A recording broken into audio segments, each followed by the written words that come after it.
So, hello and welcome. Thanks for joining me today on this webinar, Leadership, and I'm going to be giving you a whole load of practical tips and tools as ever. So please do make sure that you've got a notepad. We will be recording this and giving it to you later, sending it out to you. And before we get going, we're just waiting for a few more people to arrive. What I'm going to do before I overview it, I'm just going to put a poll up so that I just get to understand the level of experience that we've got on the. So let us see. Here we go. So you should see now a poll just asking you to consider your level of knowledge and experience about the Go.M.A.D methodology. What that means is then that I can tailor some examples, some stories that I tell to your needs, and we'll just get the balance. We'll keep that going for a minute whilst people join us. We've got quite a lot on already and they're coming through, so that's great. We've just having a look at here.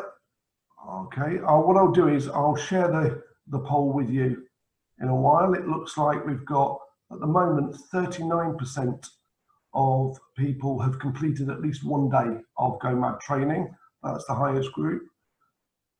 30-something% have read at least one of my books. Great, 23% attended last week's webinar. This is one of a series of 4 webinars that I'm doing throughout May, all on different topics, but related obviously to the situation that we face at the moment and the change and the uncertainty that there is in people's lives and in the world. Okay, let's end that polling. And I'm going to share the results with you. Here we go. So by far, we have 38% of people on the call today have read one of my books. Fab. At the end of this, I'm going to be giving you a gift, and it is a free audio version of my best-selling Art Of book, but it's actually narrated by me, so it's an audio book. So 4 hours, good enough to send lots of people to sleep. No, I'm only kidding. It's great. It's quite different and interesting, actually, reading your own book out loud.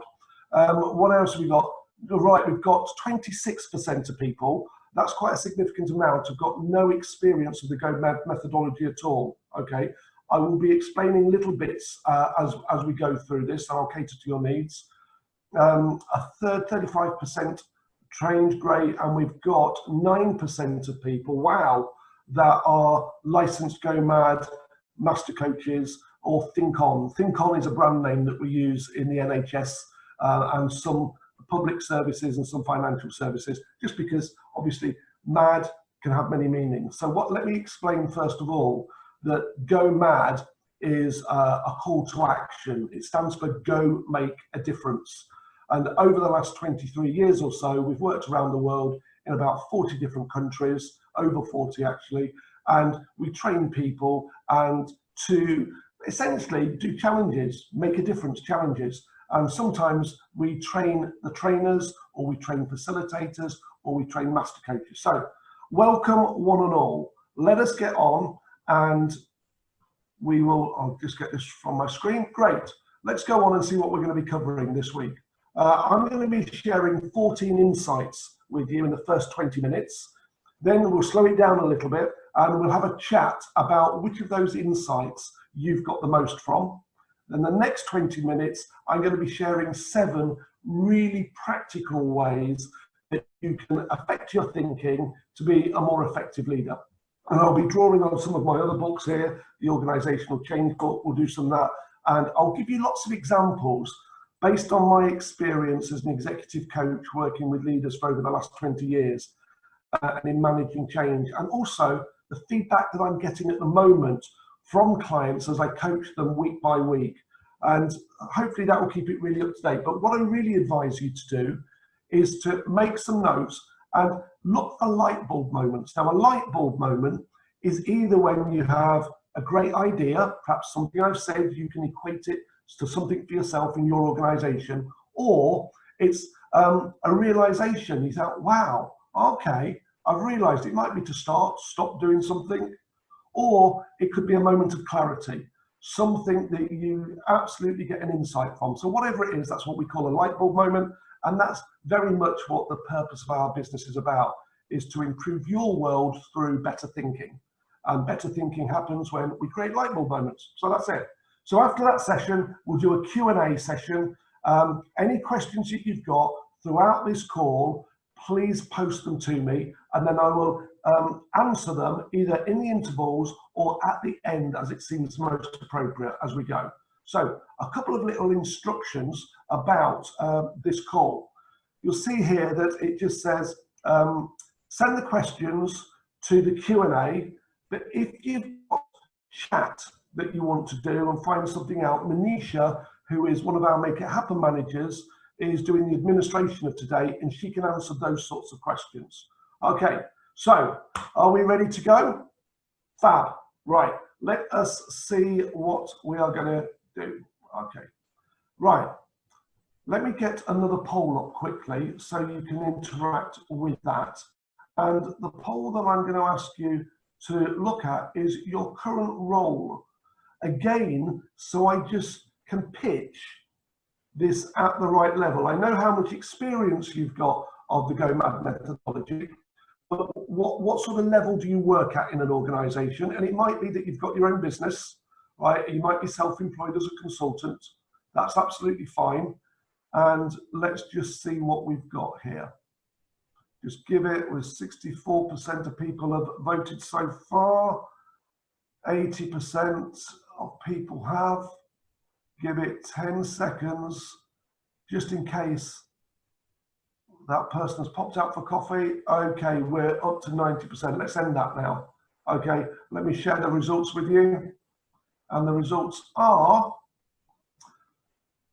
right, 11% executive leader, functional leader, 37%. So, okay, nearly 50% of functional or exec leaders, got good proportion of team leaders on, a couple of project, 4% of project leaders, 15% consultants or small businesses. Okay, that's fine. And 11% curious about leader, but not in that at the moment. Great, okay.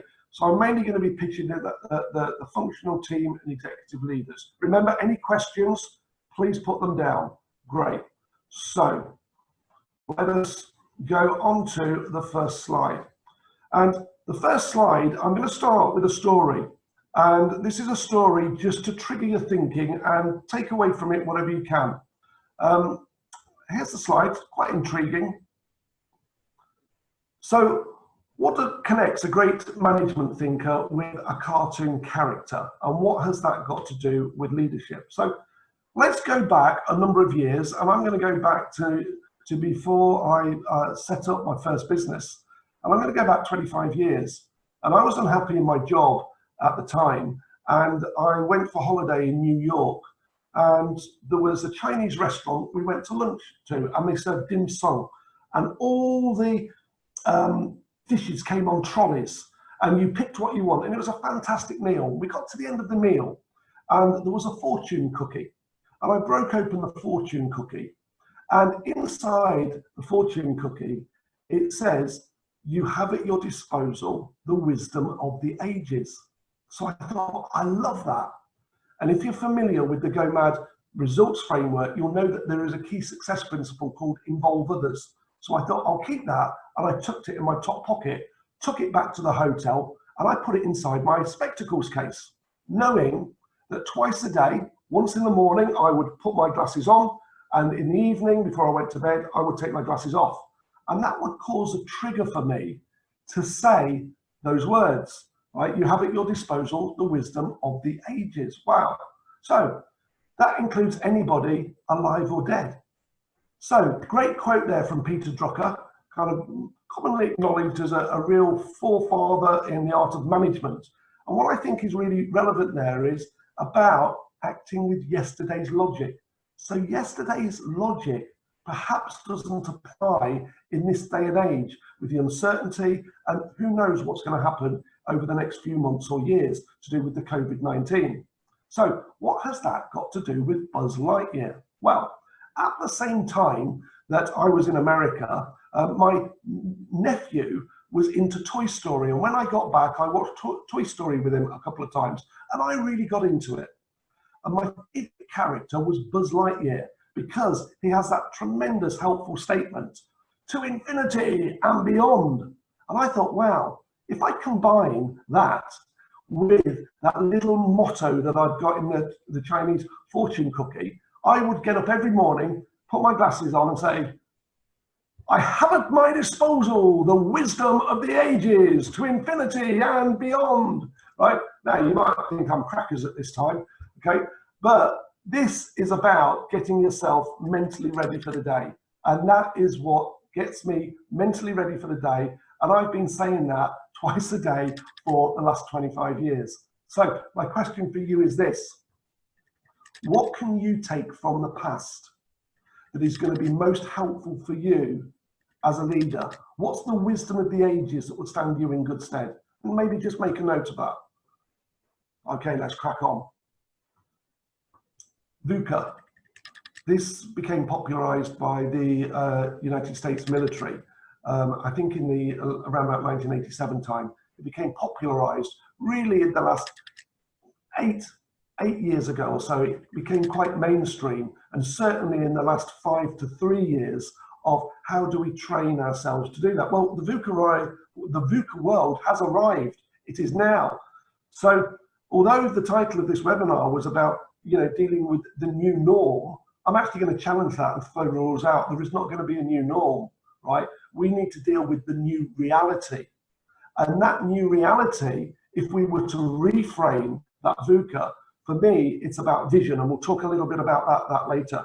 It's about really getting an understanding of things and helping other people to get understanding. And that can be done by providing clarity of lots of little things along the way. Because if people are starved of information, right, the only thing that will really help them is clarity about some aspect of the future. And then this is a real key thing, I think. It's about having an agile mindset, right?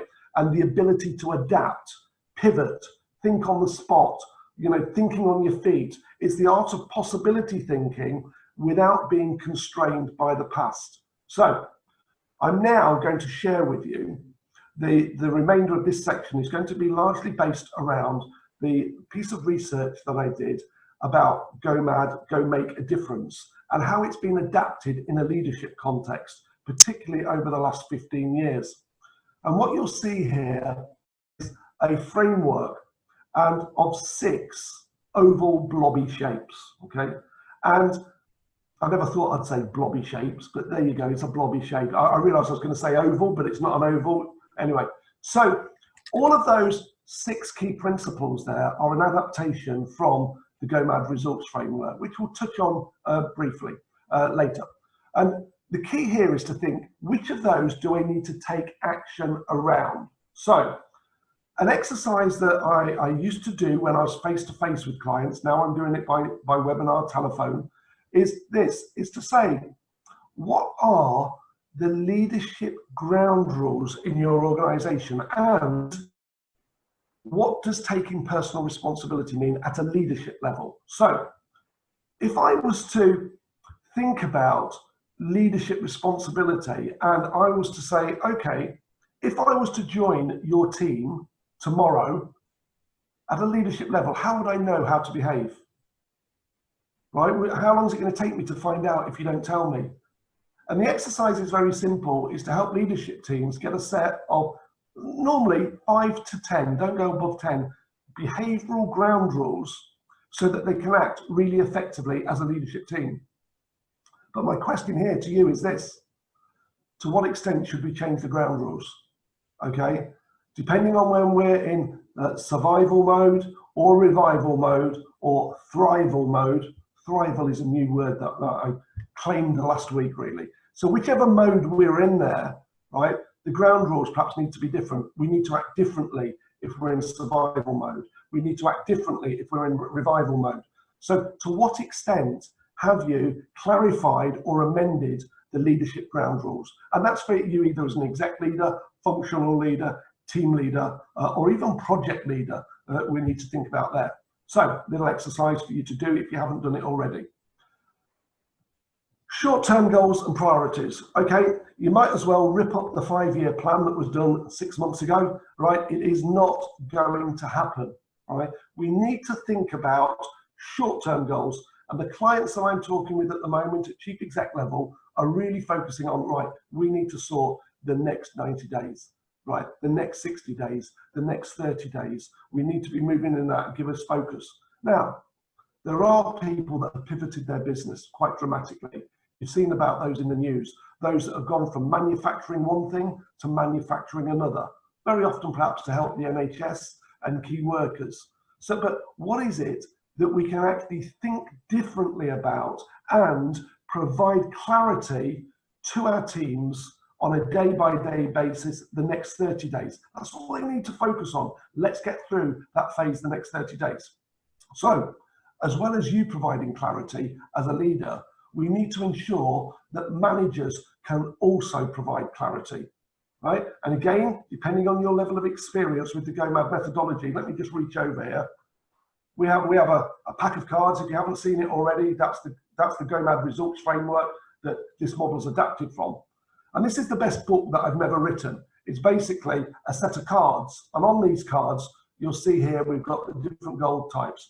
We've got defining a SMART goal. We've got here a qualitative goal, a vision, right? So to what extent are your people, your managers, using the right goal defining technique with their teams? Right, let's go. Next one. I'm going through this quite quickly. We've got a lot to cover in a short period of time. Please remember, if you've got questions about anything that I'm saying here, please ask questions. If I don't answer them during this webinar, I promise you that I will give you a personal reply after the webinar has finished, okay? So please start thinking. We've covered 6 already. What thoughts are going through your mind? Right, let's practice aligning not just where we're going, but the reason that we're going for. And there's some really good material about alignment. And one of the examples that goes through my head is from Robert Cialdini's book. If you want the reference for that, it's spelled Cialdini. Robert Cialdini, American psychologist, specializes in influencing. And one of the key things that he explains there is about explaining the why at the same time as the what. You know, Simon Sinek also says, start with why, right? So what is the organizational reason why we are going in this direction? And this is where, as a leadership team member, you can actually practice how you explain things to others. Because if I was a more junior member of staff in your organization, and I heard the why and the what said by one leader, and the next week I heard the why and the what differing, that's a leadership weakness there. So get that alignment, and this is sometimes get on your feet, practice, improvise, ask questions to each of those leaders about how you can explain where we're going, whatever the short time scale that is, right? That's the what, and why we're going there. And there really needs to be alignment around that. Okay. Be solution focused, not problem focused. And you can see here there's just a link between the leadership responsibility and the culture. And what this basically says is your current culture helping you to move forward, or is it hindering your progress? And obviously it can be a bit of both. It might differ according to perhaps different geographical sites or different teams, but it's a question as a leader that we've got to consider here, right? Is the culture helping or hindering us? And that's why there's the link to the vision and the objectives. The other link line on there represents our responsibility as leaders to say, well, if it's hindering, what's our responsibility?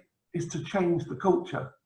And a lot of the work that we do is about changing culture, just one conversation at a time, making sure they're aligned and consistent. That's your responsibility. Excuse me while I just take a sip. Okay, so a couple of questions coming in. Thank you very much. Thank you, David. Thanks, Steve. Okay, I'll come to those later. Right, let us go on to the next, number 9. replace best practice with best thinking. Now, why am I sharing this as a top insight to you? It's because best practice is based on the old way of doing things, okay? What is best practice a year ago, even 6 months, maybe even 3 months ago, might not be best practice in these current situations. So depending on how practice driven, how systemized your business is, this is about saying, what do we need to rethink, okay?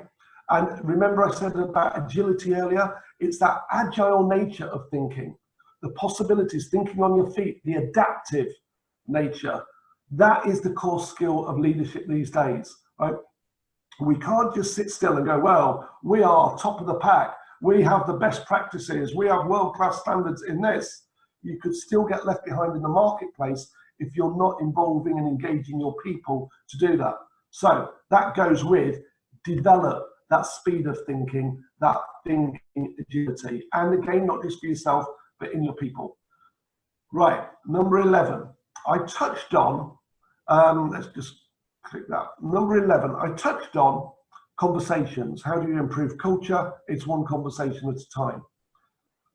One of the key things I've learned over the last particularly 3 years when working in large organizations is about helping clients to define a goal about identifying the weak meetings, and you have a choice. You're either going to improve them or you're going to remove them. And what's interesting now is obviously because there's a lot of people that are home working, home based, because of the coronavirus, meetings have changed, haven't they? We have to learn different ways of doing them. But I also know that there are less meetings happening, right, at that leadership level in the same way that they were happening before. So what meetings do you need to improve? What meetings do you need to remove? And how agile can you be in getting that sorted?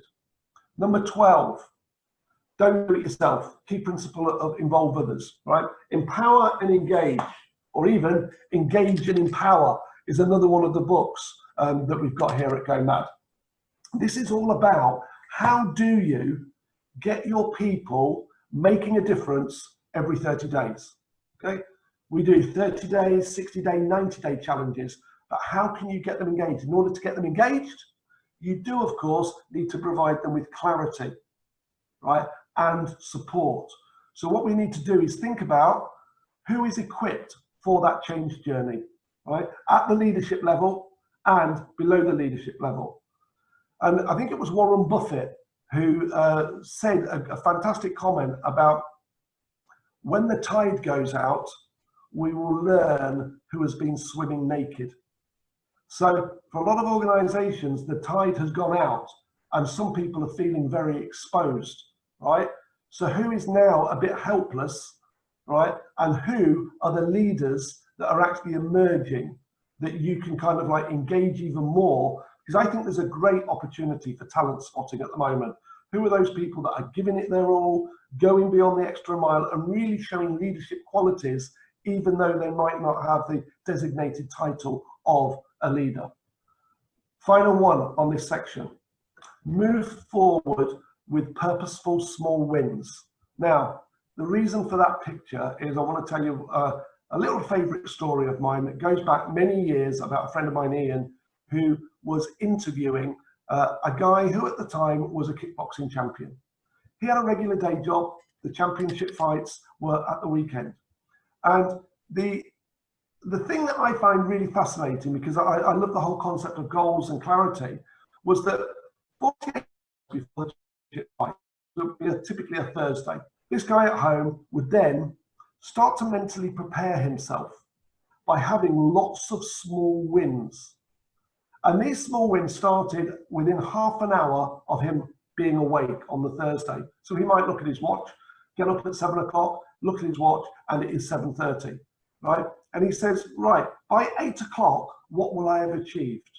And he sets himself that small goal. When he achieves it, he says to himself, that's a win. Now, it might be something simple, like having a shave or a shower or something.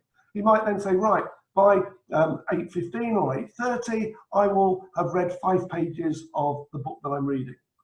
That's a win. He then gets to the bottom of his drive. That's when he gets to work. He does his work. All throughout the Thursday, he's having lots of small wins. Friday, exactly the same. Gets up in the morning. Okay, looks at his watch. What will I do by 7:30? That's a win. Right now, if he's on his own, he says it out loud. That's a win. If he's got company with him, he might go, that's a win internally. But he's talking to himself with really helpful talk. And then imagine doing that. And what you've actually done is created perhaps 30 wins a day. 60 wins. He gets to the championship fight. What do you think is going through his mind now? It's a win. Now, we also know that within our head, it's good to have wins because we get dopamine releases. We feel good. In organizational change, it's good to help your people have small wins. So how could you help yourself? How could you help others with those small wins? Right, we've covered 14 points. I said it was going to be fast, right? Please put your questions down about anything that I've covered in the last 20 minutes or so there, right? And then because of time, I'm going to answer them at the end, but please start writing questions down now. Thank you, Simon, for your question. Right, let us have a look. These are the 14 things that I've covered in the last 20 minutes or so. It's time for a chat, reflect. Which are the most useful ones for you that you're taking away from here? So could you please just in the chat box now, just put the numbers, or you can type them all in if you want, but what are you taking away that's been most useful so far in this first section? And I'll read a few of them out as you put them in. So what's been most useful for you? Have a chat with me. G.A. Harvey, number 3, agreeing what leadership responsibility means. Gemma, number 5. Okay, Alison, number 1, 12 and 13. Checking who's equipped. Number 7, 43. I'm seeing if there's a pattern here. Number 9's come up from Simon, from Shelley, from Tim, from Christopher. Number 9, what's that? Replace best thinking with best practice with best thinking. Absolutely. Jimmy said the same again. Number 12, engaging in power. Okay, Claire has put number 3, agree what leadership responsibility means in this. Claire, I know your team there. I think absolutely the right thing to do. 519, right, lots of stuff. Okay, right. Please put the questions down. Thank you, Laurie. You've put your numbers in this in the questions box, but that's fine. Number 4, number 9, and number 11. Okay. M.A.D, getting rid of the 5-year plan. Questions in the questions. I'm going to carry on. Okay. So let's just dismiss those. Let us get into the next section then. And what we're going to be looking at here is 7 practical ways to think and act differently. Again, any questions, please just write them down. So what we're going to start looking at is the second of our models that we call the thinking effectiveness framework. And number 9 was a very popular one there, so it's about thinking effectively. So this is a nice fit from there. When we think to ourselves, we predominantly do 4 things inside our head. We remember the past and we imagine the future, okay? But we also talk to ourselves, and we talk to ourselves in either statements or questions. So in your team, in your organization, or even in your own head, start to notice the questions that are being asked. And what we need to think about is when they're asked, either to yourself or to others or from others, are they mainly helpful or mainly hindering? So the analogy that I use very often is about going from A here to B. Now, if we were going from A to B in a straight line, that would be very much a lean methodology. In other words, we're not asking any wasteful questions. We're not saying any wasteful statements. We haven't got any hindering memories, and we're just focused on what we imagine. That would be a lean process methodology for your own head, if you're familiar with lean as an improvement process. But what we've got to think about as we analyze our own thoughts here is if we are having hindering thoughts, or if other people are having hindering thoughts, how could we kickstart their thinking in a more helpful way? And the easiest way to do that is to ask a better question. Now, I do this every morning. I shared with you the story of Buzz Lightyear, and I have at my disposal the wisdom of the ages. That is a statement, okay? So I start my day every day with 4 things: a statement, the Buzz Lightyear statement. But I also say, what's the most helpful question for me today? What's the most helpful thing that I can imagine happening today? And also, what's the most helpful thing that I can remember from the past that is going to help me today? So that's how I kickstart my thinking in the morning. But if during the day you're having a bit of a hindering thought or an unexpected thing happens, a variation on this is just to ask yourself, right, what's the most helpful question that I can ask myself? Or what's the most helpful thing I can say? What's the most helpful thing I can imagine doing? Right? And you kickstart yourself there. So really practical Kickstarter. And a lot of the organizations, and I know we've got some licensed master coaches and trainers on this webinar today, and I know you're using this within teams, you're kickstarting meetings, and again, this is different conversations. I always talk about 3 levels of conversations. Level 1 is with yourself. Level 2 is with another person. Level 3 is with 3 or more people. All of those 3 types of conversation need Kickstarters now and again. Right.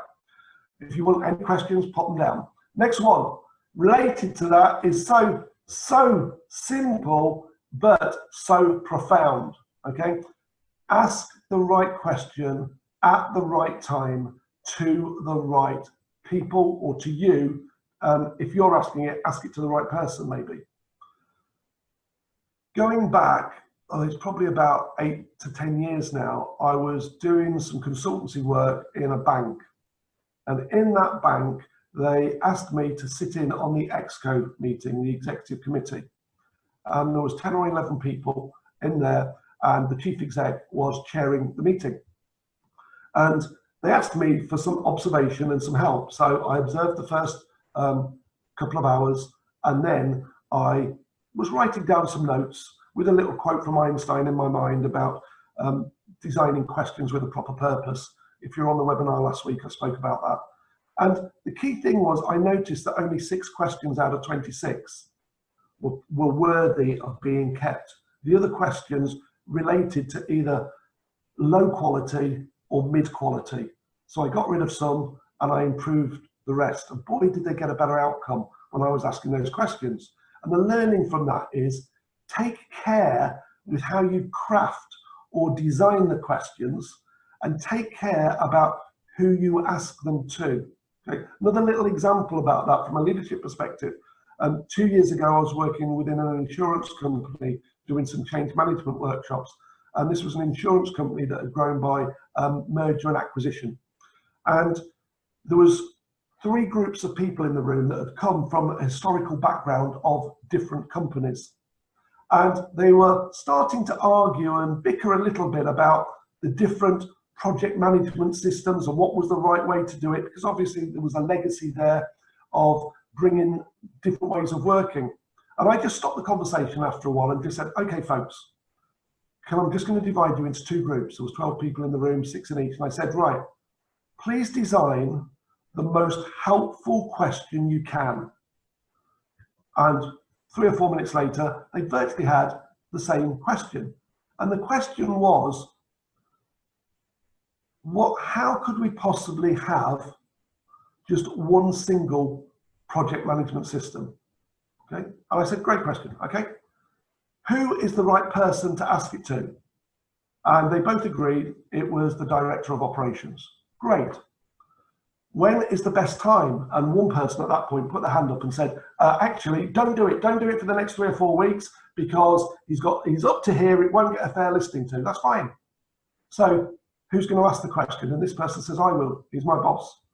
So, okay, we now have the right person who's going to ask the right question at the right time to the other right person, right? That's what it's about, giving that care. If not, you know, chaos can happen and loads of time can be wasted asking the wrong question. So I've got a question for you here, and it's this. If you could imagine involving 1,000 business leaders in a research project to help them be even more effective as a leader over the next 12 months, what research questions would you most want them to collaborate on? Let me put that question up for you so you can reread it again. We're going to be undertaking another research project involving 1,000 leaders, possibly more. And what I'm after and involving you in order to get your free book later and some other goodies, right? If you've got a great question, please put it down in the chat box, right? So that Manisha can compile them, okay? What great question would you really love to be researched that could possibly help you as a leader, could possibly help other leaders in your organization, or if you're a consultant, the clients you work with?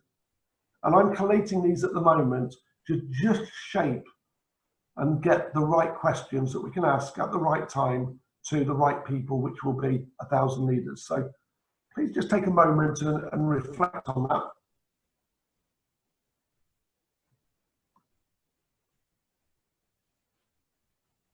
Any questions, just put them down. So questions for me, please put in the Q&A. In the chat section, please put down a question if you've got a research question that you would like me to consider. So the next one then, point 17, let's move on. Plan in thinking time. Okay. I did a post on LinkedIn last week, and somebody asked me about thinking time and how do I do it. So I wrote a reply, and these were the 7 things. I hadn't consciously thought about it, but this was my response to somebody else on LinkedIn. I blocked the time in my diary, right? I designed the right question, right, that I want to focus on at the right time, paying real careful attention to the phraseology. Then I identify the best place, right? On Sunday, it was a fab day. I think it was Sunday or Saturday last week. And I was out in the garden, and that was the right place. I spent an hour and a half doing that. Normally, at a weekend, I'll spend an hour and a half a day on thinking time. And during the week, I will spend a solid half an hour, dedicated half an hour a day, focusing on that. I've got my notebook. I've got my pack of thinking cards here to stimulate me. The red cards in that pack, by the way, are all possibility questions. They're the ones that I tend to use when I'm doing my thinking sessions. And then I record them. Just in my book, I have a little book here. This is my new product development. I don't know if you can see that there. And strategy on the other side, it's personal development. And just so you know what it looks like in here, I'm constantly writing in lists, just bullet points down, all things like this. And that's my thinking book. Okay, so hope that helps. If you want to take it on, be really interested to know how much time you spend thinking, where you think it. But that's what works for me. Take it or leave it. Okay, next one. Thank you for the questions coming in from Simon and guest. Oh, I don't know who guest is, but we'll come to that later. That seems interesting. Next one.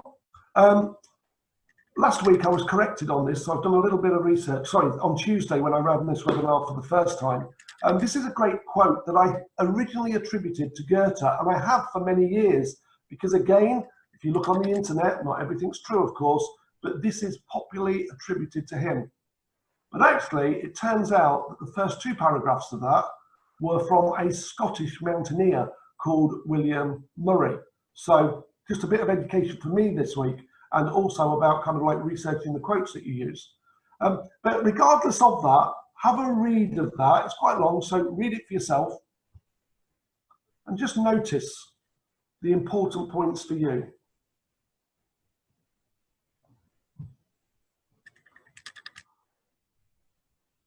I'm just going to look through some questions while you do that. Okay, got quite a few questions coming in. Okay, let's move on. Einstein quote. Love this quote about imagination being more important than knowledge. Right? Imagination now is about agile thinking. So keep imagining bigger, better, bolder possibilities. One of the workshops we run is about how to think bigger, better, and bolder. Okay, and it's really about getting people to think just in a more agile way, away from the past and really engaging with the art of the possible. 2 more to go. This is an endings exercise, and the original source of this, let me give it to you, this is a book I would recommend. It's quite an old book now. William Bridges, Making Sense of Life Changes. Oh, sorry, that's his other book, Managing Transitions. Okay, he read another book about, I think it was called Transitions at a personal level, making sense of life's changes as an individual. This one is more about organizational change. And Bill, I used to speak to on a quite regular basis, and he used to contribute 10 points about change to our we had a newsletter at the time. A really great guy, but it was really practical. And this is an endings exercise that I do when a change has been imposed on a team, right? And it's not necessarily the most popular change, and they're perhaps feeling a bit powerless. And we have to get them to what's called the lowest point in the change curve, the one that was popularized by Elizabeth Kubler-Ross, 1969 on Death and Dying. She talked about the grief curve. It was popularized in the 80s and 90s a lot in organizations. And to get people to that low point in the curve so they can start to build themselves up, that's what William Bridges talked about endings. In order for change to start and move forward, we have to end. And this is an endings exercise where you just get either yourself or a team to write down the things that have ended for them or will end, okay? Things that they will miss, that they can no longer do. And as you do that, you might start to notice a sense of grief, a sense of this is uncomfortable. And that's the purpose of doing this exercise. So as a leader, it's about spotting where changes happen and people need to make endings. Then in the same session, either on a piece of paper or flip chart, whatever, you write down what will stay the same. And for some people at the moment in this crazy world, it seems like lots of things are changing, okay? But there is a lot that stays the same. And the reason that these lists are different lengths is you want to ensure that the list of what stays the same is longer than the list that will end. Because psychologically then, that will help people mentally adjust and say, actually, you know, not everything, it's not the catastrophe that I thought it would be. So that's just a bit there. If you want more on it, I've adapted some of his stuff in my book, Managing Organizational Change, on that one. Right, what else should we go to? The final one, I've mentioned this before, the next 30. Focus on the next 30. Get rid of those long-term plans and do that. There was Warren Buffett, I said Warren Buffett. I don't know where this next one came from. I've come across it recently, and it says about learning to surf. Leaders should learn to surf because the waves are not going to stop. So if you don't want to drown, this is about the agility, thinking about being agile. How agile could you be in the next 30 days, the next 30 hours, the next 30 minutes, the next 30 seconds? We can control the next 30 seconds. You can stay on this call, you can go off this call, that's your choice. So one of the stuff that we've been doing a lot of recently is getting people to focus on the next 30. Right, so let's have a chat. 7 key points there. Which ones have been the most useful takeaways for you? Light bulb moments, moments of clarity, moments of insight, an idea, maybe a realization. Please just in the chat, put some down. I'll read a few out. Right, Mike, number 15 and number 20, Kickstart Your Thinking. Number 20 from Gemma, 16, 16, 21, 19, 15, 16 seems to be popular. Ask the right question at the right time. 20 and 21.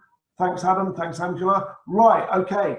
We are going to go into question and answer, okay? What questions have you got for me about anything that I've covered there? We've got about 15 minutes left, and then I will kind of give you your free gifts and access to some goodies. Right, let's start going through them. Angela, I have your cards, but I'm not sure how to use them in a group setting. Okay, there are many different ways to use the cards in a group setting. You can, I tell you what I'll do, Angela, put your contact details in with Manisha. Rather than to now, I'm going to give you a handout of 37 ways to use the cards. Okay, 37 ways to use the cards, and that will apply for group settings. But just so you know, the black cards are all about focusing your mind, getting clarity, making decisions, and action planning. The red cards are all about possibility thinking and innovation. The diamond cards you can use in innovation sessions to really take people out of the box. Okay, need any more, we'll help you with that. Okay, Robert, in terms of working out who is equipped for the change journey or who are the best members for forward thinking and adapting, what do you do with team members that do not think like that or appear to not be equipped for the change journey? Good question. Okay. Working out who's equipped for it or not, the biggest tip I can give you there is listen to what they're saying and just assess it. Is it mainly helpful or is it mainly hindering? If it's mainly hindering, notice, is it hindering imagined future, hindering past, hindering statements, or hindering questions? And then you can work one-to-one with them to elicit what those are if necessary and switch it or flip it to something more helpful. So that would be my biggest tip there. But the other tip would be your managers basically need to know the content of these 60 pages. And that's what we used to run a program about managing change over 2 days. And that was the essential that managers need to know about helping people through that psychological transition. What do we do with them like that? We either spend time in developing them, right? Or it might be some leaders might need to exit the business. You know, that is the reality. Can we improve people and develop them, right? Or do we need to make the tough choice and say, for the good of the business, they're not right at the moment? Okay, Anita, how do we support and help encourage others to think of the future when it is hard for them to get through the now? Great, good question. So remember we talked about survive, all right, revive and thrive. If they're in survival mode, right, they have to focus on short-term wins. So in terms of thinking about the future, it goes down to those wins. What can I achieve today? What can I achieve this week? Maybe even what can I achieve in the next hour? So this is when we're talking about the next 30. It might not be the next 30 days. It might be the next 30 hours, just over a day and a half. It might be the next 30 minutes. Get them to focus on real short-term wins and imagine what they can take responsibility for doing, either for themselves at home or helping others. Hope that helps you there. Alison, how could you possibly involve and empower your people to create a different future? Right. Alison, I know that you know the Go-Mad methodology. That is a perfectly phrased possibility question.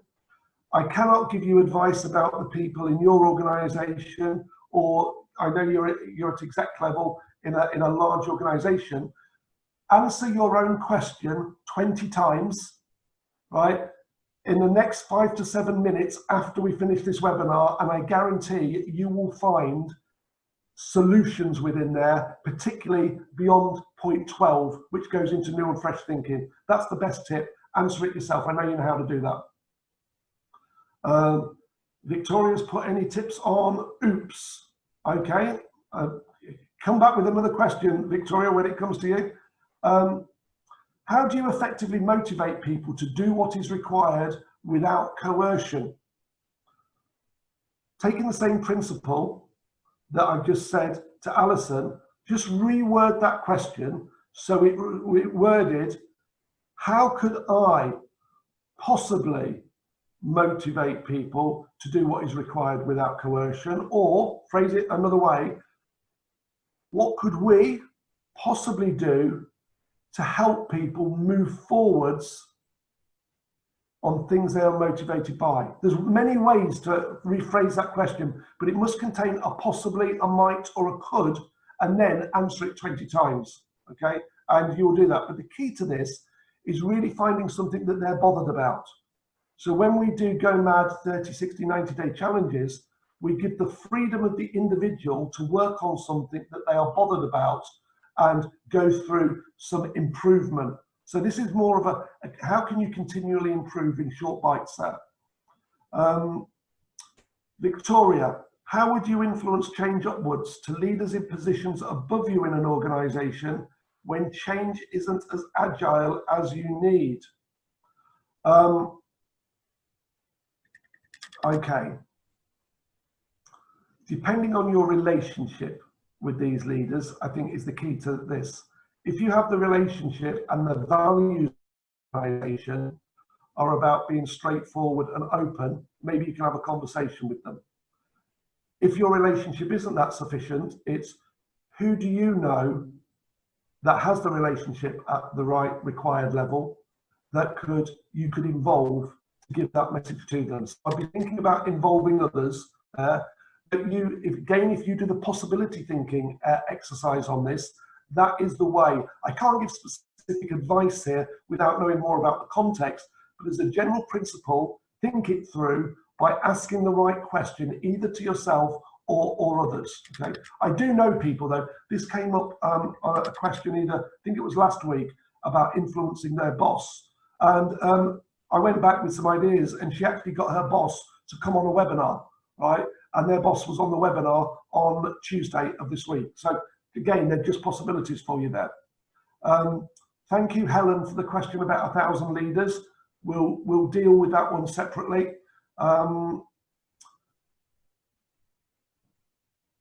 Dave, right? Dave. Okay. What can you do to improve thinking about what the future state looks like with so much uncertainty? You can only focus on short-term goals at the moment. If people haven't got the capacity to think broader than that, what you've got to do is really assess who in my team or who within the wider organization has already got that agile mindset, the flexible thinking that is already adjusting or feels comfortable with this ambiguous situation at the moment, okay?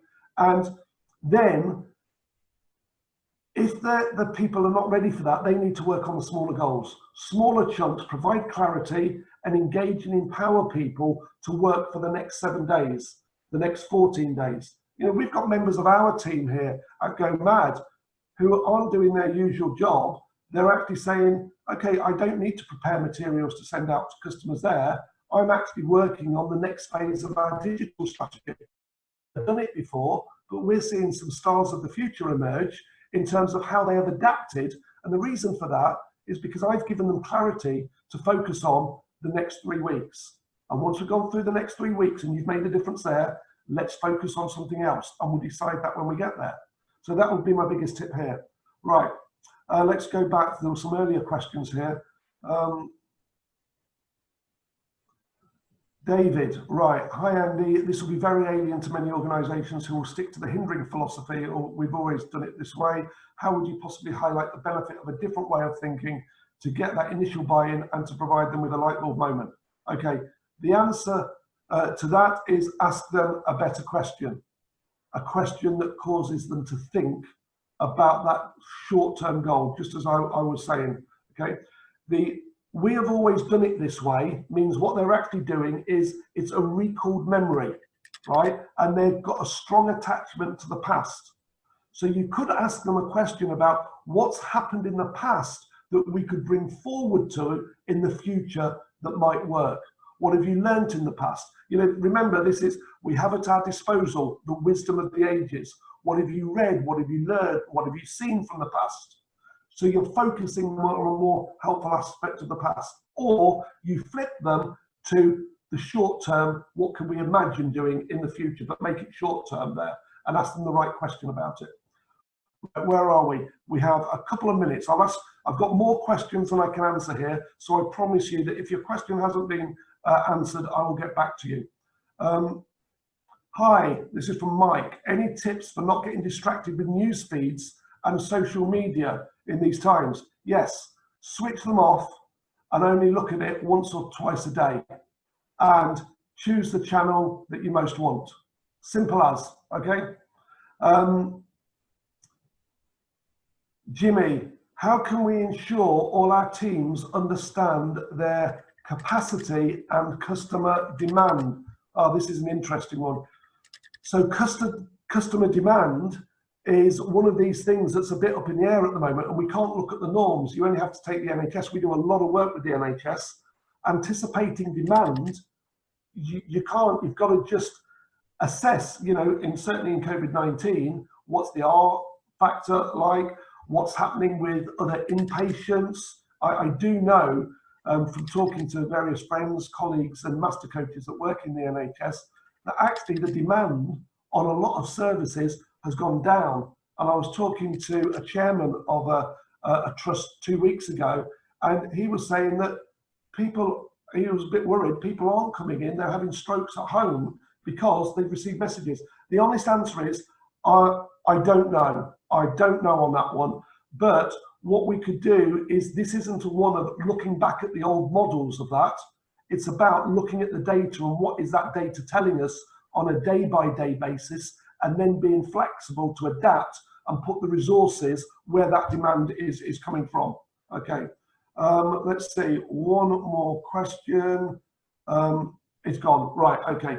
I think I've got about 4 more questions to answer, and I will send personal emails to you if I haven't. Apologies for that. Okay. Let us have a look at the final slide. This is it. This is how to get your goodies.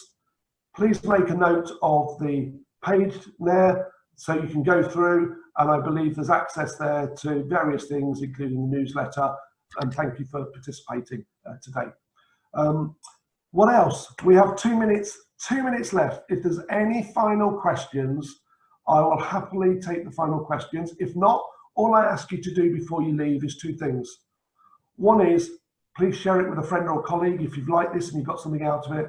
And secondly, please can you write down a bit of feedback. What has been your greatest takeaway from today's webinar? We covered 21 things, a few stories and illustrations of things, but what has been your single greatest takeaway? A light bulb moment, if you've had a light bulb moment, just enter that in the chat box, and that's good feedback for me and for the team, and I'll bear that in future. If you've also got any other questions that you would like me to consider for the future research project we're doing for the 1,000 leaders, please put that down as well. And if there's any final questions for me that you want me a personal email answer to, just put them in the box and we'll close that in about 5 minutes or so. So from me, Andy, as my mum always taught me to say, thank you for having me and thank you for joining in. And as my father always taught me to say, go forth and make a difference. Keep making a difference. Stay safe. Take care.